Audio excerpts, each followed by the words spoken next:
Bienvenidos a un nuevo programa de Tiempo 21.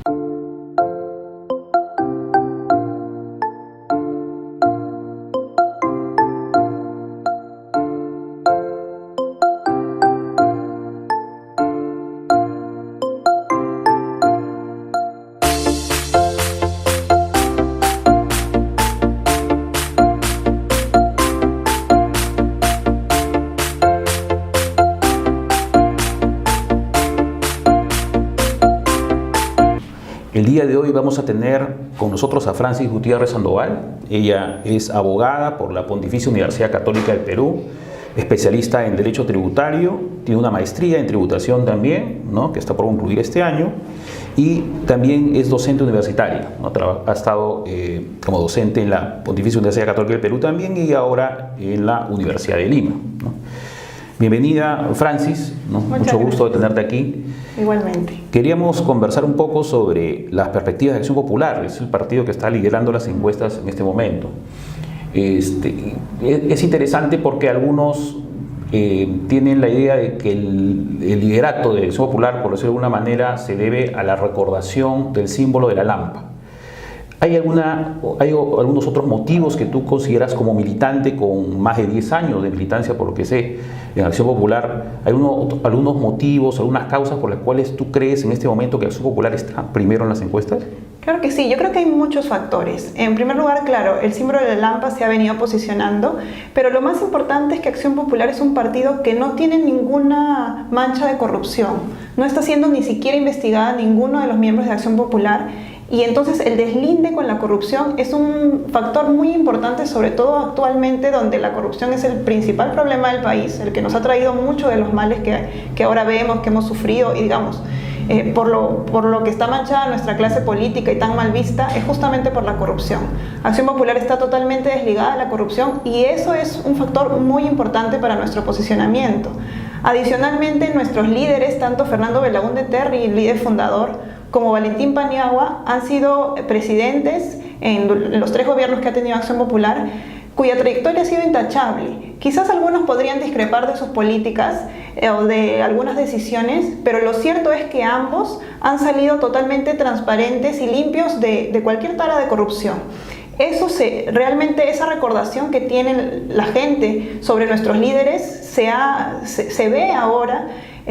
Tengo que comentarte que yo he tenido la oportunidad de conocer a ambos, a Fernando Belaúnde Terry cuando era muy niña y a Valentín Paniagua ya siendo jóvenes, ¿no?, estando dentro de la Juventud Populista, y realmente eran unos líderes que emanaban ese carisma, esa transparencia, esa honestidad, y que siempre hablaban en ese sentido que realmente el Partido Acción Popular tiene una gran labor y una gran responsabilidad para conservar eso, ¿no? Es una responsabilidad nuestra que luchamos día a día. Por eso es que ahora también Acción Popular presenta una lista de renovación. Son 100% jóvenes, militantes, ¿no? También, sí, muchos jóvenes, ¿no? Hay muchos jóvenes, pero además todos son militantes, no hay ningún invitado. Porque justamente lo que queremos es eso, fortalecer el partido, ¿no? Y fortalecer justamente esta visión para poder también proteger al partido de cualquier mala práctica, ¿no? Porque nadie está libre de nada. Tenemos que reconocer que los partidos son grupos humanos, ¿no?, conformados por diversidades de personas.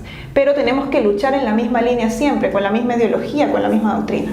Y estamos en tiempos en los cuales la imagen de los partidos políticos está muy venida a menos, ¿no? Es decir, muchos comparan lo político con lo delincuencial, ¿no? Sí.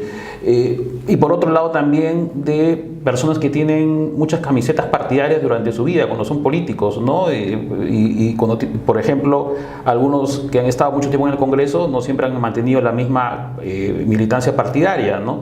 Entonces se hablan de los partidos como simplemente membretes, ¿no? Nombres, ¿no? Franquicias, ¿no?, que son utilizadas por políticos oportunistas que van saltando de un lado a otro. En este caso, Acción Popular es un partido tradicional, es un partido que tiene muchos años, pero también sería interesante que las personas conozcan cómo es la dinámica partidaria interna, ¿no? Es decir, ustedes llegan a ser candidatos al Congreso porque tienen una militancia de muchos años. Tú eres muy joven, pero tienes una militancia de muchos años, que es algo muy raro en el país. Pero también hay otros candidatos que no necesariamente son muy conocidos en la esfera pública y sin embargo también son candidatos ahora, ¿no? Explícanos un poquito cómo se da esta dinámica interna de aparición de nuevas figuras, ¿no?, por el lado de ustedes. En Acción Popular siempre hemos practicado la democracia interna. Lo digo justamente porque lo sé. Yo milito en Acción Popular desde mi mayoría de edad. Vengo de una familia acciopopulista, pero estoy inscrita desde mi mayoría de edad cuando, ya conociendo la ideología y la doctrina, me convenzo de que quiero aportar. Bueno, digamos, haciendo un paréntesis, yo creo que todos los peruanos tenemos que estar comprometidos en política, porque si nosotros no entramos en la política, vamos a hacer que otros se puedan aprovechar de ella, ¿no? Y virtualizarla, que es lo que ha pasado ahora. En Acción Popular practicamos siempre la democracia interna. Nuestra lista, los 36 de Lima, y bueno, en realidad a nivel nacional, ha sido conformada en función a la democracia interna. Un militante, un voto. Todos los militantes fuimos a votar el día 3 de noviembre. Cada uno eligió una opción. Éramos 100 candidatos para Lima, de los cuales quedamos los 36 que conformamos la lista, y realmente es una práctica que yo saco lustre, porque creo que estoy casi segura que ninguno de los partidos ha hecho una votación popular. La mayoría ha sido por designación, o bueno, una democracia interna que también se cumple mediante la designación en había muy poco comités. Tiempo también, pues también. Sí, no es sé, cierto. había poco tiempo, Es verdad. pero ustedes han hecho una primaria. Se hizo el esfuerzo titánico por fortalecer la democracia interna y que sea como los militantes lo decidan, ¿no? Un militante, un voto. Y esa lista de 100 inicial, o sea, de los precandidatos, sí, ¿cómo surgió? Cada uno se inscribía, era libre. Simplemente los únicos requisitos que pusieron fueron los que existen de manera general, y adicionalmente ser militantes, justamente porque Acción Popular en esta elección recogía todo el clamor de los peruanos, que todos los peruanos teníamos, y es que lo que necesitamos ahora es fortalecer los partidos políticos, no más oportunismo, y para eso en realidad es muy bueno intentar vincular a todos como un partido político, justamente para que pase esto que bien mencionas, ¿no? Para que no se cambien de camiseta. Por eso es que se requirió que sean militantes inscritos ya en el registro de organizaciones. Pero era libre, o sea, los precandidatos, cualquiera se podía inscribir. Podía inscribirse cualquiera. Ay, bastante interesante, no necesariamente eso pasa, ¿no? Porque, claro, a veces dicen hay elecciones abiertas, ¿no?, primarias, porque hay experiencias también, en el lado de la izquierda también hay experiencias de primarias, pero a veces no sabemos bien cómo se llega a los precandidatos, ¿no? Muchas veces hay ciertos acuerdos internos en los partidos para que exista una lista de precandidatos, y sobre esos precandidatos ya se da la votación de las primarias. Usualmente lo hacemos libre. Lo que sí ha sucedido también por la falta de tiempo es que hubo esta proliferación, 100 candidatos, ¿no?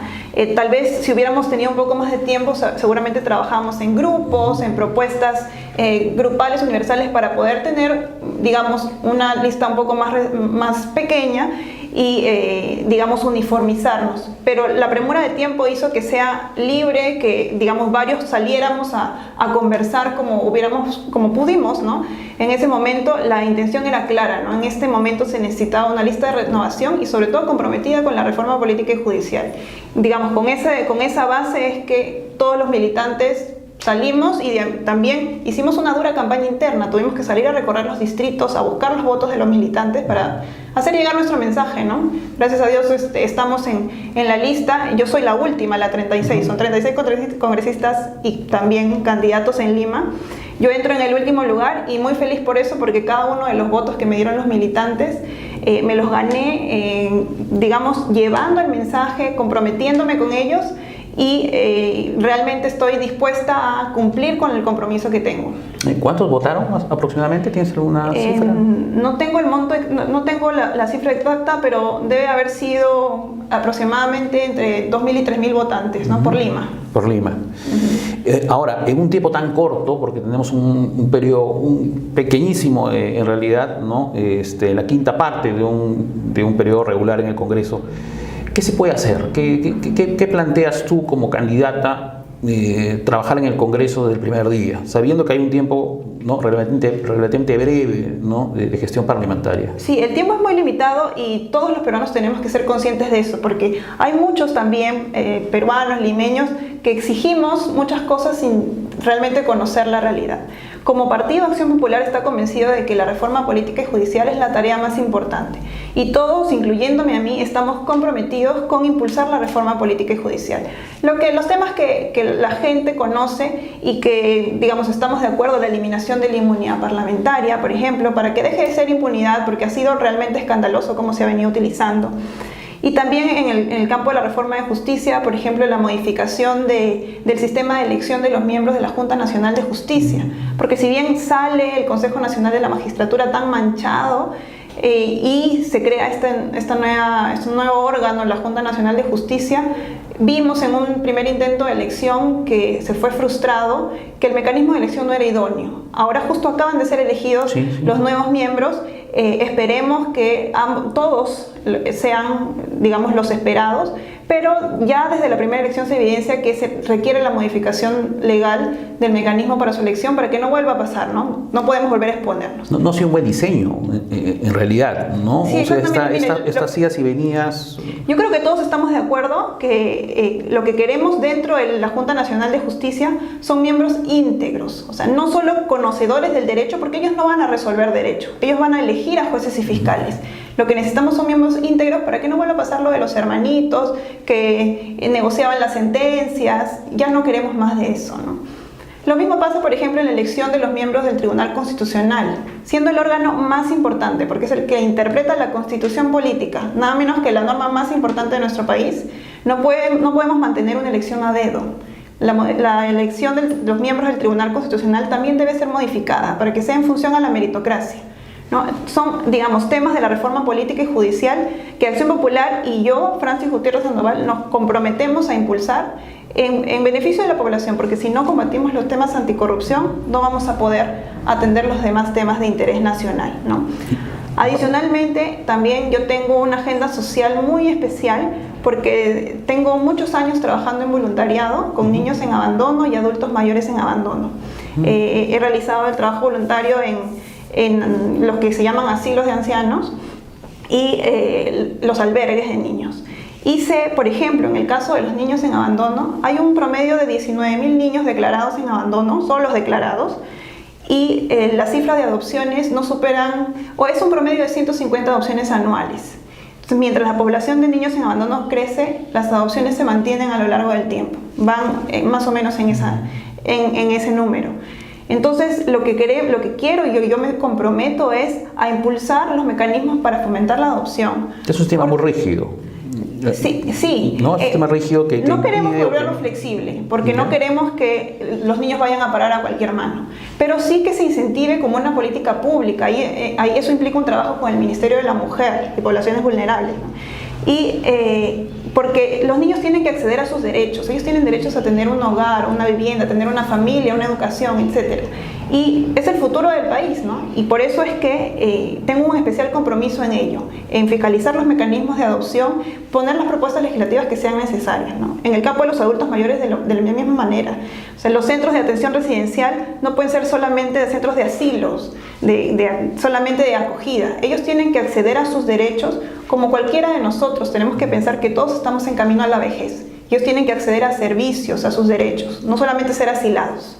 No son un objeto, ¿no? Son personas que tienen que ejercer sus derechos. Lo mismo en relación a la mujer. Las cifras de violencia incrementan, de feminicidios incrementan. Cuando las leyes se han puesto duras, entonces no está funcionando. Tenemos que fiscalizar la implementación de la Ley de Prevención de la Mujer, los convenios que se han efectuado. Tenemos que fiscalizar los centros de emergencia mujer. ¿Dónde están los profesionales que tienen que acoger a las mujeres? Los centros de acogimiento, para que ellas no tengan que regresar al hogar, a la casa donde está su agresor, ¿no? Eso claro, es importante, ¿no? Que también tengamos en cuenta que es un congreso que va a tener poco tiempo, pero que también tiene que marcar claramente cuáles son los roles de un parlamentario, no tanto la propuesta legislativa como también la fiscalización. Exactamente. ¿No? En esa medida, ¿ustedes tienen alguna, situación o posición respecto al actual gobierno? ¿Van a ser una oposición? ¿Van a ser aliados del gobierno? ¿Van a ser oposición constructiva? ¿Cómo están viendo en realidad ustedes como partido la gestión del gobierno actual? Yo creo que muchos compartimos, o todos compartimos esta línea, ¿no? No queremos ser una oposición destructiva, que es lo que vimos en el último Parlamento. No podemos ser pero hay varios casos, ¿no? Solamente como para centrar un poco la idea, hay en estos momentos casos bastante trágicos, ¿no? de una mala gestión del gobierno. Sí, ¿no? claro que sí. Está este caso de asesinato de esta señora con sus hijos, con una dependencia policial a una cuadra, que al parecer con la máxima displicencia posible llegaron al lugar cuando ya todo está consumado. También hemos tenido otros casos, ¿no?, más allá de este, ¿no?, respecto al actuar de algunos ministros, ¿no?, sobre todo el ministro Trujillo, ¿no? Hay casos que sí, estamos viendo, si bien es cierto, la mayoría de personas están a favor de que el Parlamento sea disuelto por Vizcarra, pero también se ve que hay una falta de fiscalización. O sea, el gobierno, ante la ausencia de un Parlamento, hace lo que quiere. Ahora, un Parlamento con tan poco tiempo, que no sabe si está a favor o en contra del gobierno, va a demandar que un partido organizado, ¿no?, con cierta tradición democrática tenga una posición clara, ¿no?, sí, respecto a esto. Mira, lo cierto es que no podemos, como decía, hacer una oposición destructiva frente a las medidas que son en beneficio de todos nosotros.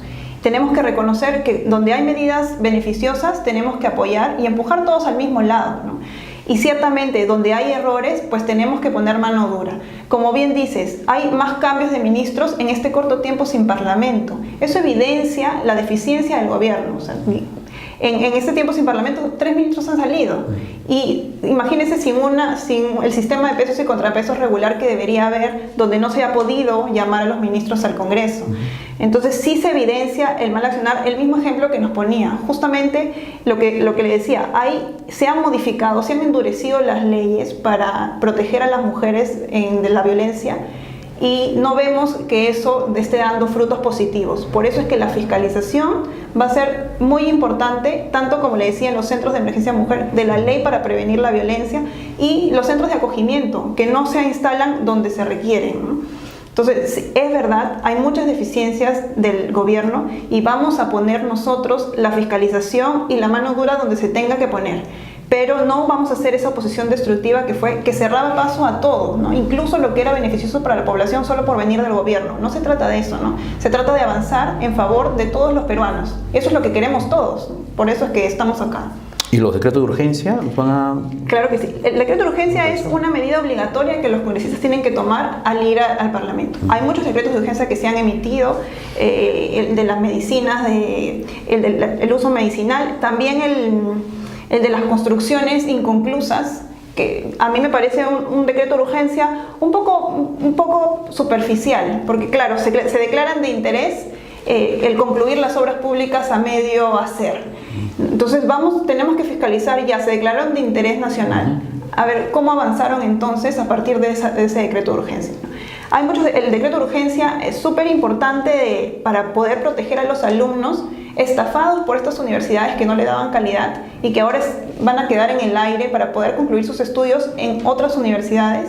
Se les va a brindar una beca. Tenemos que fiscalizar eso también en el sector de educación, porque claro, todos estamos de acuerdo con que se les brinde una educación de calidad, pero no podemos dejar desamparados a aquellos alumnos que han sufrido por la estafa de estas universidades que los engañaron y no les daban una educación de calidad. Efectivamente, ¿no? Bueno, en respecto a las propuestas legislativas, hay que tratar siempre de ver el aspecto mucho más técnico y efectivo en realidad, ¿no? Porque la idea es que una política pública sirva a la población y no sea una propaganda, una plataforma de populismo, ¿no? Claro, que sí. es importante.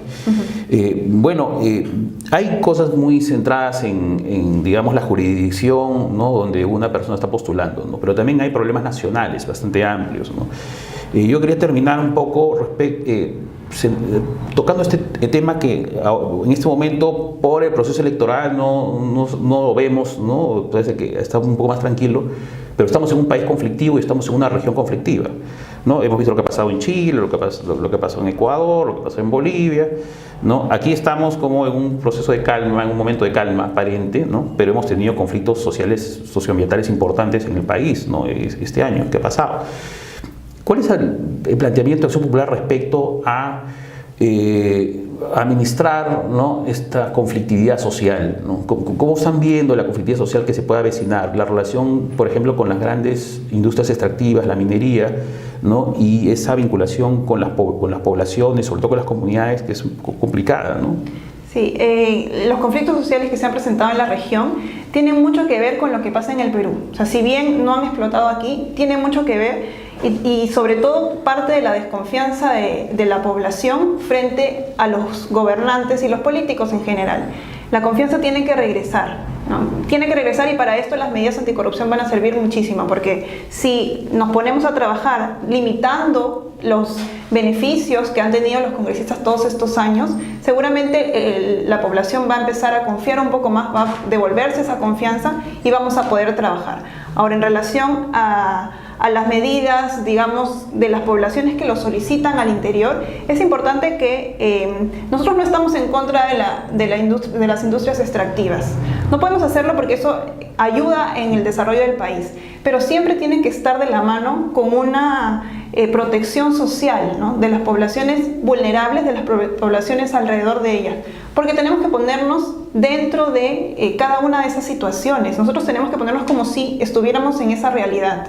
Entonces, la protección de ellos, digamos, el traslado de sus comunidades, la adaptación de las comunidades y sobre todo una verificación estricta respecto de los alcances y las consecuencias que puedan tener cada una de estos particulares dentro de las poblaciones más cercanas o aledañas, va a ser importante para poder saber que eso va adelante o no. No se puede simplemente decir el proyecto va sin tener un estudio y un consenso con la población. La licencia social tiene que ser obligatoria, ¿no?, y tiene que ser bien dada, no puede ser simplemente promesas o les regalo cosas que ocurren, ¿no? Las empresas privadas regalan ciertas cosas para poder obtener esa licencia social y después de unos años a los pobladores se les agota lo que recibieron y salen a requerir más porque se dan cuenta que no se solucionó nada. Las soluciones tienen que ser reales y tienen que ser informadas, ¿no? El ministerio tiene que acompañar, el Ministerio de Energía y Minas tiene que acompañar a todas estas poblaciones que están bien organizadas dentro del país. Todas estas poblaciones son muy organizadas y tienen que acompañarnos no solamente en una educación, sino también en una asistencia durante y posterior para ver que no hay ninguna afectación real. ¿Y tienen ustedes una posición partidaria respecto a una nueva ley general de minería? ¿O eso no lo han tocado todavía? ¿O no es algo que no es un tema de agenda o un tema en el que estén ustedes de acuerdo todavía? Sí, como partido no hemos conversado de una nueva ley general de minería. De manera particular, solamente te comento que la protección de las poblaciones es lo más importante, porque es ahí donde tenemos que preocuparnos más que de la industria minera, que sabemos que es enriquecedora para la población, cómo esto afecta a las poblaciones aledañas. Y eso se limita al ámbito de la fiscalización, ¿no? Bien, bueno, ha sido interesante. Bueno, es un tiempo muy corto, las entrevistas tratan de ser lo más concretas posibles. Tenemos 20 minutos aproximadamente siempre, ¿no?, con los invitados. Me ha gustado mucho conversar contigo porque además estamos nosotros pendientes de una renovación de todos los partidos políticos, ¿no? Es importante que hayan caras nuevas, que hayan propuestas nuevas también, porque no solamente es la juventud, es también que la juventud venga con ideas nuevas, no solamente la imagen, ¿no? Uh-huh. Entonces, por ese lado hay que reconocer que Acción Popular está haciendo un buen trabajo, ¿no? Ha habido efectivamente una renovación, ningún candidato ha ido a la reelección, ¿no? Sí. Me imagino que eso fue un acuerdo interno de ustedes también, por lo que sabemos. Veremos cómo les va a ir en el Parlamento. En un Parlamento también que, si bien es cierto, como ya hemos dicho bastante, tiene poco tiempo, pero va a estar en una coyuntura bien complicada, ¿no? Un gobierno que viene con mucha popularidad, pero que viene también equivocándose mucho, sí, ¿no? Un contexto dominado por la corrupción y finalmente, ¿no?, quizás una situación conflictiva en el país en estos meses que vienen. Bien, bueno, eso es todo por el día de hoy, agradeciendo a nuestra invitada, y estaremos en una próxima edición con un invitado también en campaña probablemente en los próximos días. Y solamente me dejas despedirme. Sí, yo les agradezco mucho a la audiencia por escucharme. Los invito a revisar un poco más de mí, de mi perfil y de mis propuestas en mi página web. Soy Francis Gutiérrez Sandoval, la 36 de la Lampa, y estoy a disposición para que ojalá vengan conmigo al Congreso. Gracias. Gracias.